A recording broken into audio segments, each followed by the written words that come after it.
नमस्कार, आप देख रहे हैं यूपी मांगे उत्तर। मैं हूं आपके साथ दिव्या तिवारी। आज बीजेपी ने लखनऊ में महामंथन किया।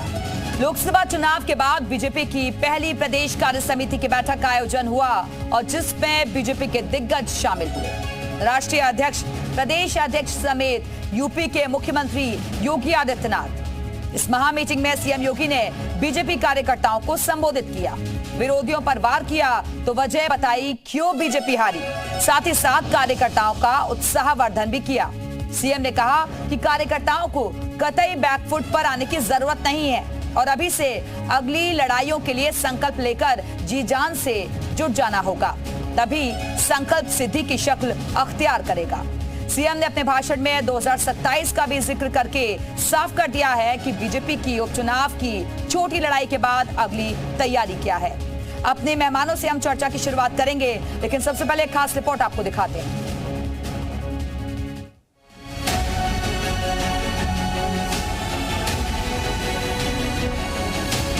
जिस षड्यंत्र की आशंका दिखाई दे रही थी, उस षड्यंत्र को करने में वे विदेशी ताकतें और विरोधी सभी सफल हो गए। भारतीय जनता पार्टी की कार्य समिति सिर्फ एक ढोंग और तमाशा है। यह दिखावे से ज्यादा कुछ नहीं, क्योंकि बीजेपी की कार्य समिति में ना तो प्रदेश के मुद्दों पर चर्चा हो रही है, न बेरोजगारी महंगाई पर चिंतन हो रहा है।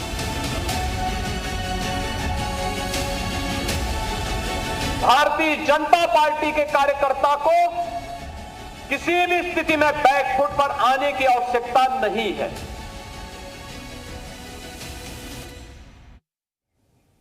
तो बीजेपी कार्य समिति की बैठक हुई और जिसमें तमाम मुद्दों को लेकर मंथन किया गया, चर्चा की गई और आज की चर्चा इसी मुद्दे पर हम करने जा रहे हैं। सवाल कौन कौन से आज हम अपने मेहमानों से पूछेंगे, तो जल्दी से ग्राफिक्स के जरिए आपको वो भी हम बता देते हैं कि उपचुनाव में होगा क्या हिसाब। सवाल यह है कि क्या चुनाव में विपक्ष ने भ्रम का जाल बुना था, जो कह रही है बीजेपी। सवाल ये कि विपक्ष का झूठा प्रचार, इसलिए क्या बीजेपी को हार का सामना करना पड़ा। क्या आगामी चुनाव में बीजेपी इस जाल को तोड़ देगी। क्या योगी के मंत्र से कार्यकर्ता जोश से लबरेज होंगे और क्या बीजेपी अति आत्मविश्वास की वजह से ही हारी है और इसी वजह से क्या उसे हार का सामना करना पड़ा है।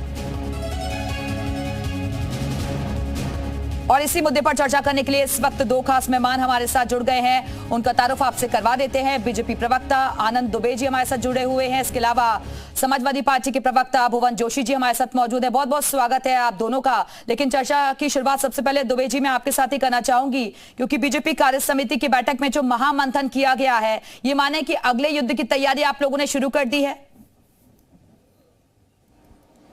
निश्चित रूप से भारतीय जनता पार्टी की ये जो विस्तारित कार्य समिति की बैठक हुई है, इसमें पूरे प्रदेश से हमारे जिले जिले से पदाधिकारी, हमारे प्रदेश के पदाधिकारी, राष्ट्रीय पदाधिकारी, हमारा शीर्ष नेतृत्व, ये सभी लोग इसमें शामिल थे और इस पर ये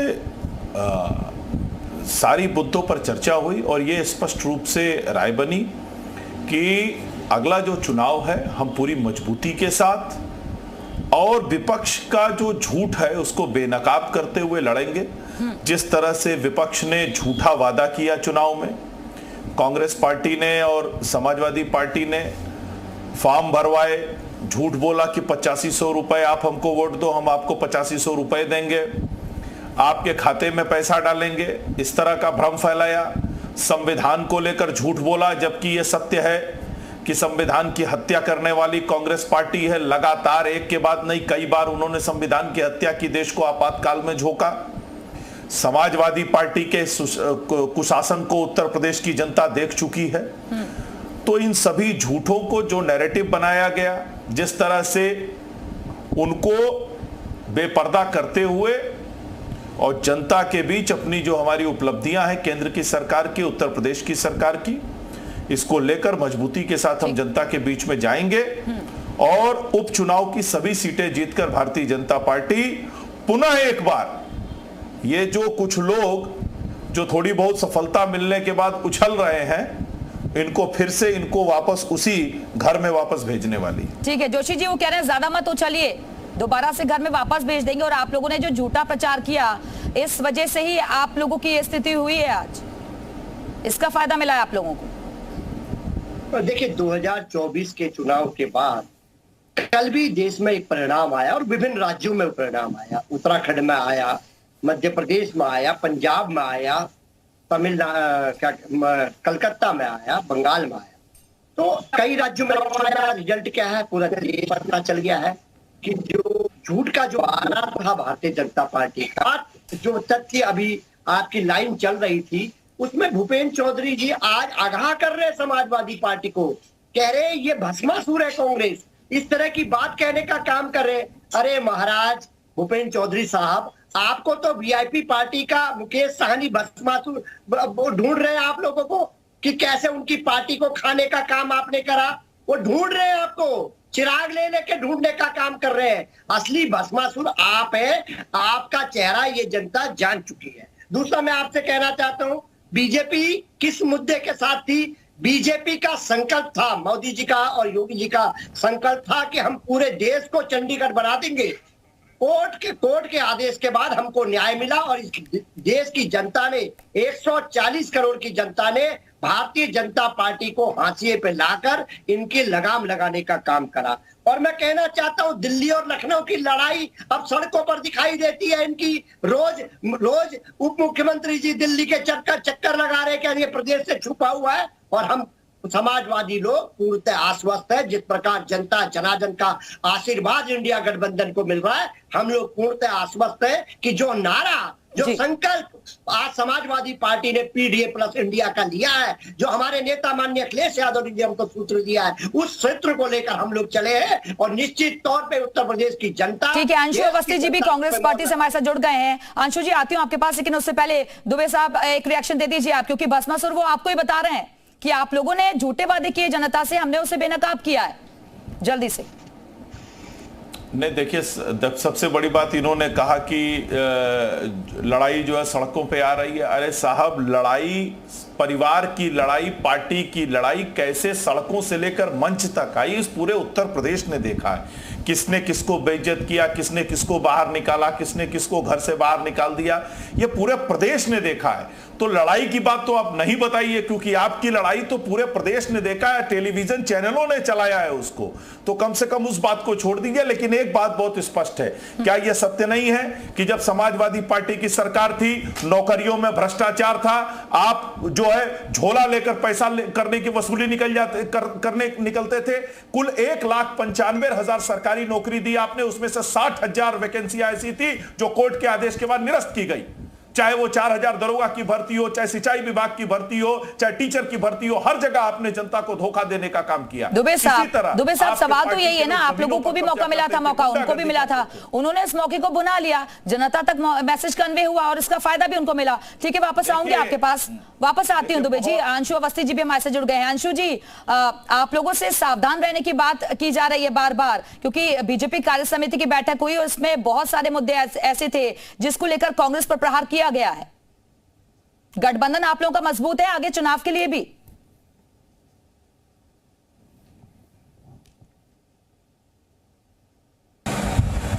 अंशु माइक चेक, आवाज आ रही है? आवाज नहीं आ रही। ठीक है, लगता है अंशु जी तक आवाज नहीं पहुंच पा रही। दुबे जी, आप कुछ कहना चाह रहे थे, आप कंप्लीट कर लीजिए। मैडम मुझे काउंटर दे दीजिएगा। मैं यही कहना चाह रहा हूं कि समाजवादी पार्टी की गुंडागर्दी को, समाजवादी पार्टी की अराजकता को, समाजवादी पार्टी के भ्रष्टाचार को उत्तर प्रदेश की जनता ने देखा है। और ठीक है, आपने फैला के, आपने गुमराह करके अगर कहीं से कुछ सफलता प्राप्त कर ली है तो इतराइए मत। इसी उत्तर प्रदेश की जनता ने 14 में, 17 में, 19 में, 22 में, अरे आप लोग कह रहे हैं कि इतराइए मत, और वो लोग आपको कहते थे कि आप लोगों का कमर टूटा है। दुबे जी, आप उन्हें कह रहे हैं कि आप लोग इतना उछलिए मत, और वो लोग कहते हैं आप लोगों का कमर टूट गया इस चुनावी नतीजे में। देखिए, मैं तो बहुत स्पष्ट रूप से कह रहा हूं ना कि हम तो 240 सीट जीत के आए हैं, 240 से ज्यादा सीट जीत के आए हैं और हमारे गठबंधन को देश की जनता ने स्पष्ट रूप से बहुमत दिया है। नरेंद्र मोदी जी तीसरी बार देश के प्रधानमंत्री बने हैं। ये एक ऐतिहासिक क्षण है और सबसे बड़ी बात है कि जिस कांग्रेस पार्टी के साथ ये गठबंधन में है, जो कांग्रेस पार्टी बड़ी बड़ी बातें कर रही है, वो तो 14, 19 और 24 मिला के भी अभी 100 का आंकड़ा नहीं पार कर पाई, अभी भी 100 से कम है। अभी भी वो हमारे 240 तक के, अगर तीनों चुनाव के उनके रिजल्ट मिला दिए जाए तो भी 240 सीट नहीं है। और देखिए देश में 62 सीटें ऐसी थी जहां पर कांग्रेस और जवाब दे दीजिए पार्टी के बीच में जवाब दे दीजिए और उसमें 62 जोशी जी आती हूँ आपके पास। अंशु अवस्थी जी हमारे साथ जुड़ गए हैं। अंशु जी, अगर आप तक आवाज जा रही हो तो वो कह रहे हैं कि भाई आप लोग चाहे कितनी भी ताकत लगा लें, कितना भी जोर लगा लें, लेकिन आपकी तो 100 सीटें भी अकेले पूरी नहीं हो पा रही हैं। देखिए आज की जो भारतीय जनता पार्टी की कार्य समिति थी उसमें सबसे बड़ा मुझे अफसोस इस बात का हुआ कि इस कार्य समिति में ना तो उत्तर प्रदेश के नौजवानों की समस्याओं को लेकर चर्चा हुई, न पेपर लीक पे, न बेरोजगारी पे, न किसानों की समस्या पर चर्चा हुई, और जो सबसे बड़ा काम हो रहा है दलितों पर जो अत्याचार हो रहा है उसको लेकर कोई चिंतन नहीं हुआ। तो जितनी उत्तर प्रदेश की समस्याएं थी, लोगों से जुड़ी हुई समस्याएं, उन किसी भी विषय पर एक राष्ट्रीय पार्टी भारतीय जनता पार्टी, उनके राष्ट्रीय अध्यक्ष आते हैं, मुख्यमंत्री बैठते हैं, लेकिन उन विषयों पर चर्चा नहीं हुई और मजाक उड़ाया गया। आप समझिए जो हाथरस की घटना थी, 100 से ज्यादा दलित मरे उसमें, जिसमें 123 लोगों की जान गई, मजाक उड़ाया गया। पेपर लीक का मजाक उड़ाया गया। तो उससे यह पता चलता है कि बीजेपी को सत्ता का कितना बड़ा अहंकार है, और अहंकार में ही ये कह रहे हैं कि हम 100 सीट नहीं पाएंगे। लेकिन हम फिर से इस बात को कह रहे हैं कि उत्तर प्रदेश की जनता ने जिस तरीके से 2024 के लोकसभा चुनाव में परिणाम दिए हैं, आप यकीन मानिए कि भारतीय जनता पार्टी का सुपड़ा साफ हो जाएगा। और ये बात हम नहीं कह रहे हैं, हम हमारे साथ जनता कह रही है और जनता के साथ जो बीजेपी के एमएलए हैं, जो भाजपा के सारे की जरूरत है, आपका खुद का जनाधार नहीं है, ये बात कह रहे हैं। वोटों के लिए आप ये सब कुछ कर रहे हैं गठबंधन। आ रही हूं दुबे जी। देखिए आज भारतीय जनता पार्टी के राष्ट्रीय अध्यक्ष एक बात बोल रहे थे। उन्होंने, बीजेपी के राष्ट्रीय अध्यक्ष जेपी नड्डा जी हैं शायद, उन्होंने बोला इस बात को कि बीजेपी के अलावा जितनी पार्टियां उनके पास कोई विचारधारा नहीं, जितने क्षेत्रीय दल उनके पास कोई विचारधारा नहीं। तो भस्मासुर तो वो है जो अपने साथी सहयोगियों को कह रहे हैं कि कोई विचारधारा नहीं है, और जो बीजेपी के साथ जुड़ा आप समझिए उसको इन्होंने खा लिया। अब नंबर आ चुका है, आप देखिए जेडीयू का, जितनी जल्दी समाप्त होगी आप देखिएगा। तो भस्मासुर कौन है? ये वो लोग हैं जो पेपर लीक कराते हैं, वो भस्मासुर हैं। जो दलितों पर अत्याचार करते हैं वो भस्मासुर हैं। देखिए, और सबसे बड़ी बात, कार्य समिति में जिस तरीके का मजाक उड़ाया गया प्रदेश की समस्याओं पर, उस पर भी जवाब दे दीजिए। देखिए, सबसे बड़ी बात आप समझ लीजिए, झूठ बोलना और धोखा देना किसका फितरत है? कांग्रेस पार्टी का। चंद्रशेखर जी से लेकर चरण सिंह से लेकर जितने भी लोग आप नाम उठा लीजिए, सबको धोखा देने का काम कांग्रेस पार्टी ने किया है। हमेशा धोखा देने का काम किया है। अपने साथी संगियों को धोखा देने का काम कांग्रेस पार्टी ने किया।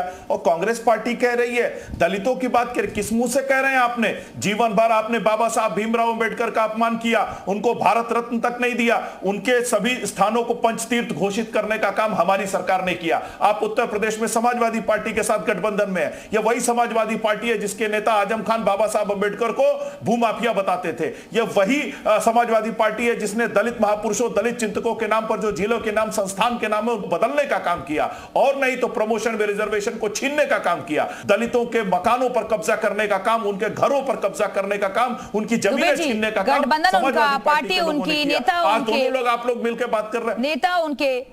तो आप लोगों को क्या दिक्कत है? गठबंधन कर रहे हैं, वो कर रहे हैं। कहीं ऐसा तो नहीं कि आप लोगों के अंदर भी थोड़ी बेचैनी हो रही है रिजल्ट देखकर?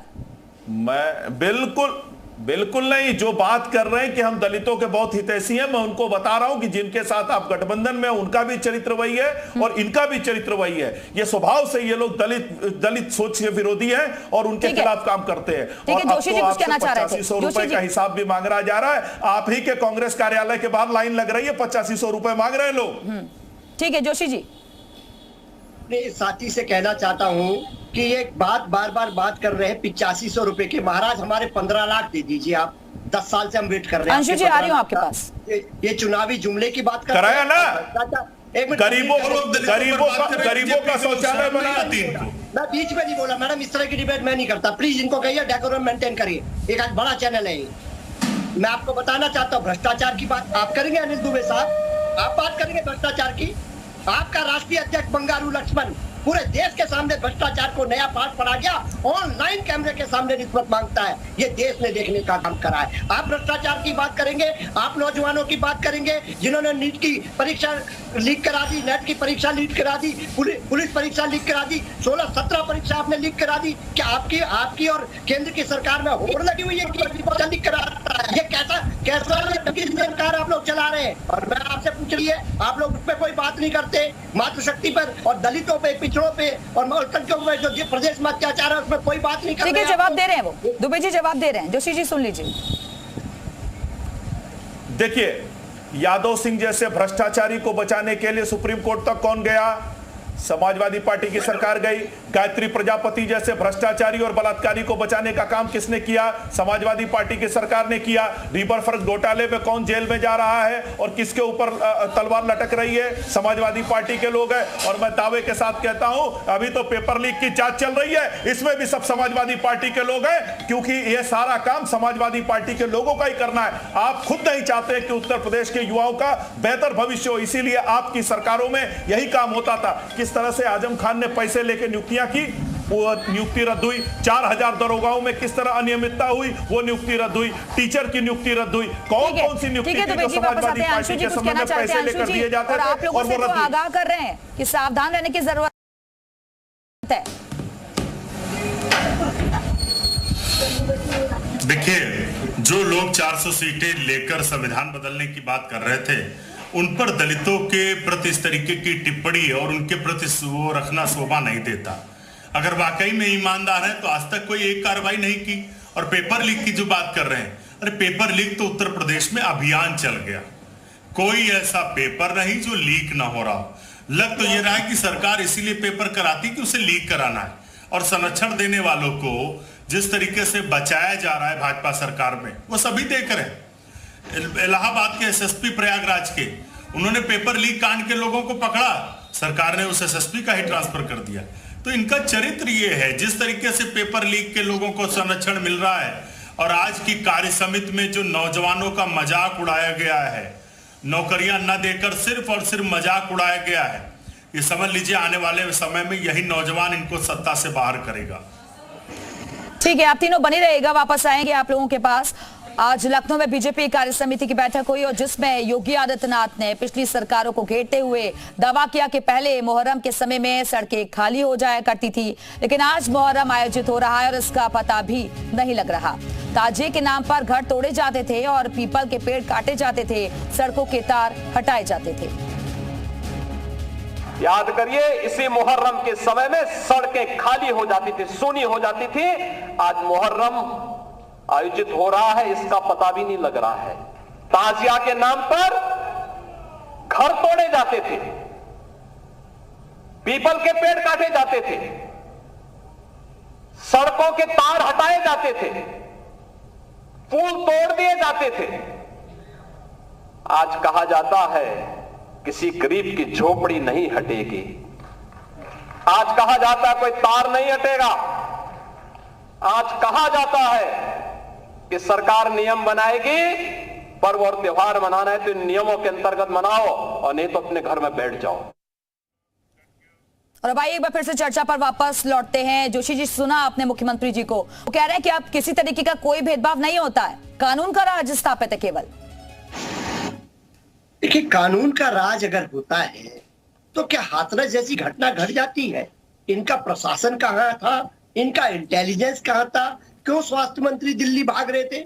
ये देश ने देखा, उनको अपने स्वास्थ्य की चिंता, अपने राजनीतिक स्वास्थ्य की चिंता थी, प्रदेश के स्वास्थ्य की चिंता नहीं थी। कितने दलित लोग मारे गए उसमें, कितने पिछड़े लोग मारे गए, ये देखने का काम ये सरकार करती है। वोट तो आप लेना चाहते हैं, ये अच्छी बात आप वोट लेना चाहते हैं। अरे तो उसकी जांच तो चल रही है ना जोशी जी, उसकी जांच तो चल रही है ना। मैम, ये घटना अगर माननीय अखिलेश यादव जी के टाइम में हो जाती तो मुझे याद है उस समय के जो विपक्षी लोग और हमारे मीडिया क्या करते थे, अखिलेश यादव जी की फोटो के साथ स्टोरी चलाने का काम करते थे। आज स्टोरी गायब हो गई है धीरे धीरे। ये हमने किसने देखा बोला है। स्टोरी नहीं दिखाई? जोशी जी, आप कैसी बात कर रहे हैं? मैडम, ग्राउंड जीरो मैडम, तक गए हैं, हमारी टीम गई है, हमने एक एक रिपोर्ट दिखाई है वहां पर, आप कैसे कह सकते हैं ऐसे? जांच भी चल रही है। मैडम मैं क्या कह रहा हूँ, मेरे विषय को समझिए। मैं भी 30 साल पुराना पॉलिटिशियन हूँ, नया पॉलिटिशियन नहीं हूँ। मैं आपको बताना चाहता हूँ कि स्टोरी में कोई भी घटना उत्तर प्रदेश में घटती थी, माननीय अखिलेश यादव जी के फोटो के साथ स्टोरी चलने का काम होता था। ये देश ने देखा है, प्रदेश ने देखा है, और कैसा अत्याचार ओबीसी के साथ होता है ये भी प्रदेश ने देखा है। कैसे उनके घर को गंगा जल से धोने का काम एक ओबीसी मुख्यमंत्री का ये भारतीय जनता पार्टी के लोग करते हैं, ये हमने देखा है। कैसे वो मंदिर में गए थे शिव जी की पूजा करने के लिए, ठीक है, वहां पर दुबे जी जवाब दे दीजिए। धोने का काम करते हैं। दुबे जी, ये भारतीय जनता पार्टी के लोग ओबीसी से कितनी नफरत करते हैं ये हमें पता है मैम। दुबे जी देखिए सबसे बड़ी बात है, अभी इन्होंने कहा, आपको याद होगा राम वृक्ष वाला दंगा, मथुरा वाला, ये किसके संरक्षण में हुआ था? जिसमें हमारे पुलिस के जवान मारे गए। इसके अलावा कोई एक शहर का नाम लीजिए, क्या बरेली, क्या मुजफ्फरनगर, क्या मथुरा, क्या अलीगढ़, कोई शहर नहीं बचा था समाजवादी पार्टी की सरकार में जहां दंगे नहीं होते थे, पुलिस वाले नहीं मारे जाते थे, आम आदमी नहीं मारा जाता था, उसके प्रॉपर्टी नहीं लूटी जाती थी। अरे यहीं बगल में प्रतापगढ़ था जहां डीएसपी जियाउल हक की हत्या कर दी गई थी, और उस हत्या में जो वांछित था गुलशन यादव, उसको समाजवादी पार्टी ने टिकट देकर विधानसभा चुनाव लड़ाने का काम किया। दंगाइयों को मुख्यमंत्री आवास में बुला के फूलमाला पहना के स्वागत करने का काम। ठीक है, एक आखिरी कमेंट जल्दी से अंशु जी आपसे 30 सेकंड्स में जल्दी से। ये समाजवादी पार्टी फाइंड अप करना है जल्दी से। देखिए, मुख्यमंत्री जी का बयान मैं सुन रहा था, वो कह रहे थे कि घर नहीं गिराए जाते। मैं अनुरोध करता हूं उत्तर प्रदेश के मुख्यमंत्री से, आदरणीय योगी आदित्यनाथ जी से, कि वो लखनऊ में से इंदौर, पंतनगर, जहां पर रजिस्ट्री है, रहीम नगर, हद से 2000 मकान गिराए जा रहे हैं। आपकी तानाशाह सरकार वो काम कर रही जो कभी 70 साल में नहीं हुआ। आप लोगों को आशियाना उजाड़ रहे हैं। सिर्फ धार्मिक ध्रुवीकरण की सस्ती राजनीति बंद करिए, उन लोगों के बीच में जाइए। तो महामंथन भारी और अब अगले युद्ध की तैयारी, और इसी को लेकर आरोप प्रत्यारोप भी शुरू हो गए हैं। बहुत बहुत शुक्रिया आप सभी मेहमानों का हमारे साथ चर्चा में शामिल होने के लिए। इसी के साथ ही फिलहाल वक्त